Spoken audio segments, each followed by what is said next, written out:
السلام عليكم ورحمة الله. عاملين ايه؟ يا رب تكونوا بخير وفي أسعد حال. المفروض نضحك ولا نعيط؟ المفروض نضحك ولا نعيط على اللي بيحصل؟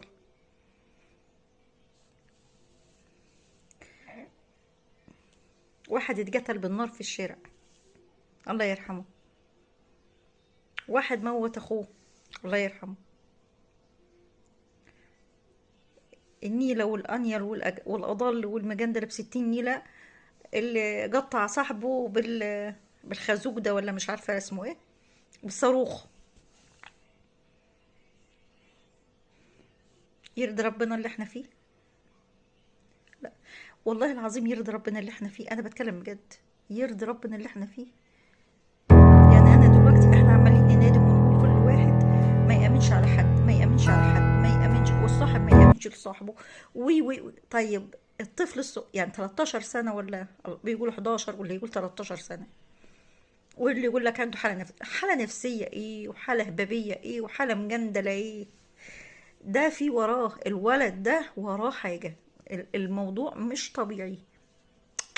محدش يركب لي مخ على مخي. انا متوقع مع الايام والتحقيقات الموضوع ده ورا حاجه، وربنا يسترها. النت خرب البيوت.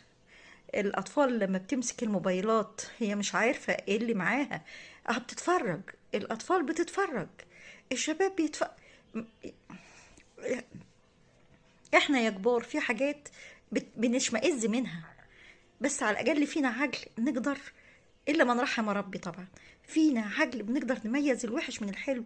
لكن في أطفال ما بتعرفش تميز إيه اللي بيحصل ده، فبتحب تجلد. في أفلام رعب رهيبة، في أجزاء بتيجي على الموبايلات كتير. يعني في أفلام، يعني عايزة أقول لكم إن في ناس بتنزل أجزاء من أفلام رعب عشان تجيب مشاهدات وتجيب مصايب سودة. ما تعرفش إن في عيون متربصة زي الأطفال دي بتحب تجلد. وخصوصا معظم الافلام دي بيموتوا اصحابهم. يعني الافلام اللي بتنزل دي بيموتوا اصحابهم، والزومبي وغير. خلي بالكم، مش حكايه ثقافه. ثقافه ايه المجندل؟ احنا ما عندناش لا، احنا ناس محترمه. احنا ناس ما وصلناش دي اسمها همجيه، مش ثقافه. عمر الجدل والتشنيع والحريه زياده عن اللزوم ما كانت ثقافه، دي همجيه. لا، ما حدش يقول لي ثقافة مين وحرية مين وجرف مين.